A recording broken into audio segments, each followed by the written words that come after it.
Well, I'm delighted to be joined by Mark Cousins, our best and most boldest filmmaker.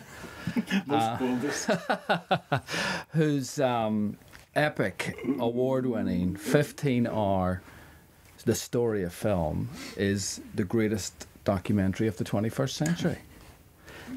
Followed by The Story of Children in Film, the first movie, and tonight is the opening night of the Belfast Film Festival. And Mark, you have the opening film, I Am Belfast. Here it is. So, Mark, tell me, what's it like to be back in your home city with a film, I Am Belfast? Sweaty palms. It's great, you know. All films are sort of have to be sort of understood or interpreted here, but here is the place that this film will be understood best. There are words like "fernenced" in it, and phrases like "points peeler." Like nowhere else in the world will quite know what those words mean except for here. So if it doesn't do well here, it'll do well nowhere. So I'm really I think the people will hear it more acutely than elsewhere. So I'm very happy. Now, you obviously were born in Belfast, but you've lived outside of here for many years. But you've always wanted to come back. So tell us about what your kind of motivation was to come back to this city. Yeah, you mean I left here because I thought it was a closed place. You know, I left here in the 80s and I just wanted to spread my wings and go around the world. And I did. I filmed all around the world. And then you sort of realise that there's no place like home. And you know, it's brilliant filming in Shanghai or Moscow or Mexico City or Tehran or Calcutta. And there's the vitality of all those places. But the thing is, the more I thought about my home patch, I thought right under my nose, there's a microcosm, a world, which is just so full of characters and so emotionally rich, like a kind of melodrama. So I thought, why don't I have a crack at my home patch and try and make a film about that? Now, what was the challenge of that? Because you could have failed spectacularly. You know, it could have went completely wrong. Not that it would have, but what was your kind of concerns coming into it? The challenge is, you know, when you see something a lot, you become slightly blind to it. You can't see it freshly, you know, and I, walked around this city all my childhood and teenage years. And so the danger was that as a filmmaker, you just wouldn't feel the kind of vivid imagery. So I tried to remember all the emotions of being here, but I tried to almost look at it for the first time, almost like wipe your eyes clean and look again and think, what is visually about this place exciting? You know, so I'd walk out of a morning and think, today I'm only going to look at colours, like what are the colours that I see around me? And then I'd never done that before, and then the city sort of slightly springs to life in a new way because you're only looking for colours. There's a slight danger you get hit by a bus or something because you're going, "Whoa, look at all these colours." But it really helps you visually, you know, and so I started to see it as if for the first time. And you want that combination of real insider knowledge and an outsider perspective, I think, to make something good, and that's what I tried to do.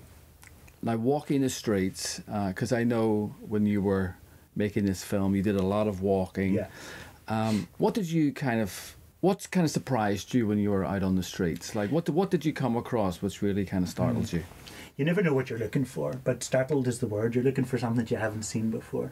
Things like, I was walking down by the Allied Irish Bank one day, and it was a sunny day, and there was a guy, it was midday, and there was a guy just lying like this, sort of in the sun, probably drunk, but he was just lying there on the steps, and it looked as if it had been posed in some way. And I just looked at him and I thought, oh, that's really interesting.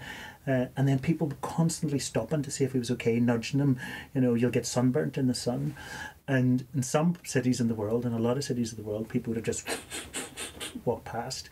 But this is a small enough community that people were stopping, and there was a sense of responsibility for this man who was going to get sunburnt, you know. Things like that, like everyday little street dramas, you could say, are what you're looking for. I was filming up the Shankill one day.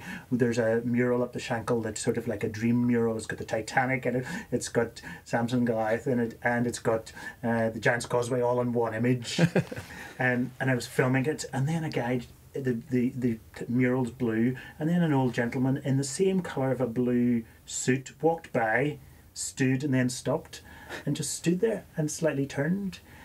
You know, people will think I set that up. Give me an extra who had a blue suit. I wanted exactly the same colour. Not at all. And you know, lots of filmmakers talk about this, letting unpredictable reality flow into the image. You know, Bertolucci talks about that brilliantly. Jean Renoir talked about that.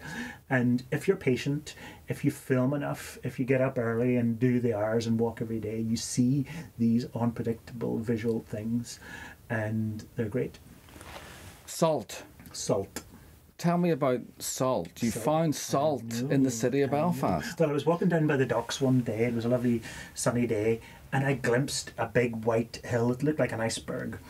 And I thought, what is that? And I realised I thought first of all it was flour, but then I realised it was salt, and it's for gritting the roads in winter. But it's a huge big hill, and it looks like the Arctic, or of course an iceberg has a certain connotation given a certain ship that was built in this city. And so I thought, oh, that would be visually so interesting in a film. It's really here. It's not a CGI effect, you know. So I texted my producer saying, could we try and get to film there? And he said, yeah. We went in and looked at it, and it was visually remarkable. And that's going back to what I was saying about trying to see the place with new eyes. I'd never seen that before. Even the crew who we were working with, none of them had filmed there before. And it looks really good. Now, we think of Belfast as a male city. Yes. But you've seen it very differently. Yeah. So tell us about that and why you made that decision that Belfast, the character in the film, would be a woman. I think Belfast is a very emotional city. It wears its heart on the outside in many ways. The men that I knew growing up were the sort of, you could call them the quiet pint men. They would sit in a bar and have a quiet pint and literally mean a quiet pint. They would talk to nobody. Whereas the women were quite the opposite. They were like characters from a country and western song. They would cry at Slim Whitman and Slow Elvis. And they were proper talkers. And they ventilated, they communicated through language. Unfortunately, I think some of the men communicated through other means, violent means, as we know. And so the women that I knew were the key figures. But when you think of the population of Belfast, in the earlier part of the 19th century, it was something like 58% women, a very high proportion of women. That's because of the linen mills, etc. So I think it has a female character, this city, because of that kind of melodrama, the kind of almost soap opera, which is Belfast life. And so when I was thinking of personifying Belfast, I thought it had to be a woman. But it had to be, I wanted her to have a kind of gentleness to her as well, a kind of almost timeless quality, you know, not an argy-bargy woman, you know. I needed her to be slightly soulful, like a Van Morrison song almost. I Am Belfast, how would you kind of describe this film? I mean, is it a documentary? Is it a drama? I mean, what's your kind of sense of this? I think of it as like a magic realist film, you know, like that literature, that South American literature, where you can mix everyday reality with something heightened, dreamlike. There's a sequence set in the future in the film. There are poetic bits. So I don't think it's a documentary. I don't think it's a drama either. I think it's this magic realist thing. And again, to think of Van Morrison, he can take a street name from Belfast and weave a song around it, which is mythic almost, you know, which is mystical almost, you know, and I think that's a fantastic thing to learn from, and that's what I tried to learn from. Now, I know music is very important to you. You've worked very closely with a lot of great musicians, PJ Harvey, Mogwai. Now, tell us about who you worked with on this film and what that was like. Yeah, David Holmes did the score for this film. I'd never worked with him before, and I loved the way he worked. He didn't sit me down and say, what are the themes of this film? He didn't say, analyse it. There wasn't any analysis. We went straight into, we'd be sitting at consoles and computers, and he would just take samples and layer them and stretch them. It worked in a very free-form way. When you're making films, as you know, often we think about story and structure. And he didn't talk, at least to me, about story or structure at all. It was much looser than that, like jazz almost. And it really benefited the film because it meant that the music isn't literal. And I think I learned a lot from that. So when people watch this film, I Am Belfast, especially people from Belfast, what would you like them to do afterwards? You know, would you like them to kind of take a walk in the city and look at it in a whole different way, or what's your sense of it? It's like, you know, when you have cataracts and then you have your cataracts removed. I haven't had them, but the world is cloudy and then becomes clear. I would be thrilled if watching this film made you feel slightly as if you've had your cataracts removed. Out walking, you know, crossing lines. There's so many lines in this city. Crossing them, you know, all sorts of boundaries, no-go areas. I think that would be great. Yeah, seeing clearly.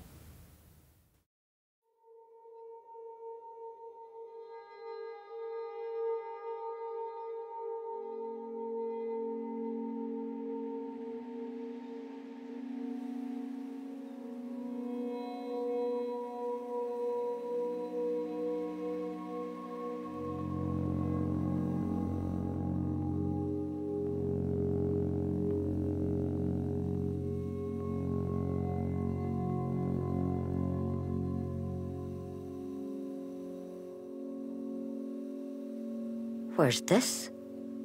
Are we at the North Pole? Or on the clouds? Or on an ice planet? This place could sink a ship.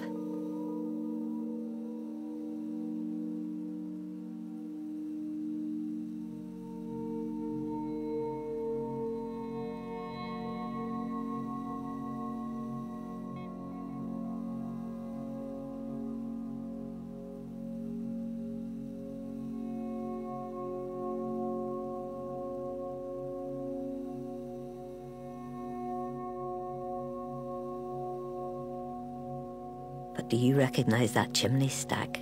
We're home. Me. That's the Shore Road Mill. Belfast is hiding behind this hill. A salt hill.